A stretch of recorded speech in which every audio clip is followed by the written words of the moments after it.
Now I've been able to find a library which allows you to use augmented reality in processing. I followed a YouTube tutorial, however I have unfortunately been unable to get it to work despite copying the code exactly, but I'll run through the code anyway just because it may work on your own computer. So what you do is you go to the website, you download the NYAR toolkit library, and then placing that within documents you should have a processing file, and then there'll be a libraries file, and then you just place the library in here. It's called NYAR2. It allows multi-marker tracking. Here's an example of a marker here. This is the demo marker that it provides. So you've got this distinct black square around the edge with a white square in the image in the middle, and then black image in the middle here, which has to be unique to the rotation so that rotation can be recognized. Now this is set at 80mm with 40mm in the center. It's quite important to get that right when you're creating your own markers, or it won't be able to recognize them properly. So then importing the video function, which was from the webcam aspect, I've basically copied directly in the code that allows me to access the webcam. Then a new multi-board is created called NYA, and this is just a float which will generate a cube basically where the marker is found. So moving a bit further down, skip past the camera section, which is already been covered.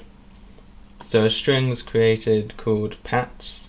This is patterns, and it can access this one file here, pat.hero. Now if I go back to the documents file, there's a data file. Now there are two important aspects here. First of all, you have the camera power.dat. This is camera parameters, and what it does is it just simply contains data for a range of cameras, which allows it to track and detect the markers, recognizing where the key corners are and hence where the marker can be found on the screen. Then in addition to that, you have pat.hero. This is a pat file. It links directly to this, so it's basically just a digital version of this, so it can recognize when this is present in an image. So I've linked to both of these, and then set the width to 80 approximately, which is why this is 80mm. Now going a bit further down, you're creating a new NYAR multi-board. Then here you have to specify quite a range of data, so just first this, then the width and height are the same as the size up here. Then you're bringing in this camera power.dat file for the parameters, and then you're linking in the strings which finds that pattern at that size. Within the draw function, you are bringing in an if statement. Now what the if statement's doing is you're looking to detect within your new kind of multi-board setup, using the mycam images which you're creating. You then put in a marker transform function, and what this will do is it will search for the first marker within the pattern string. Now in the pattern string we only have one marker, so it's classed as 0. And what we've now set is for it to translate to match with that pattern. So basically when it finds this marker, it's meant to kind of follow the marker around, and then you just end transform at the end. So if I hit play, what it should do is it should allow you to view the marker, but for me it ends up just kind of providing a standard screen. Obviously it's just looking for the webcam now,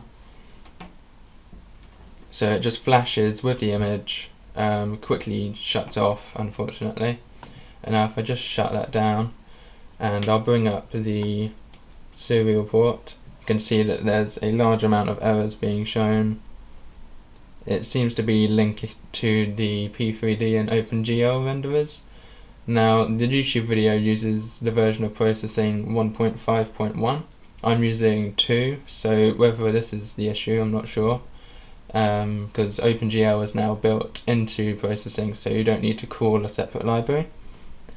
However, I'm not entirely sure, so what I plan to do is to message my tutor, and hopefully I'll be able to resolve this issue and then proceed with the project.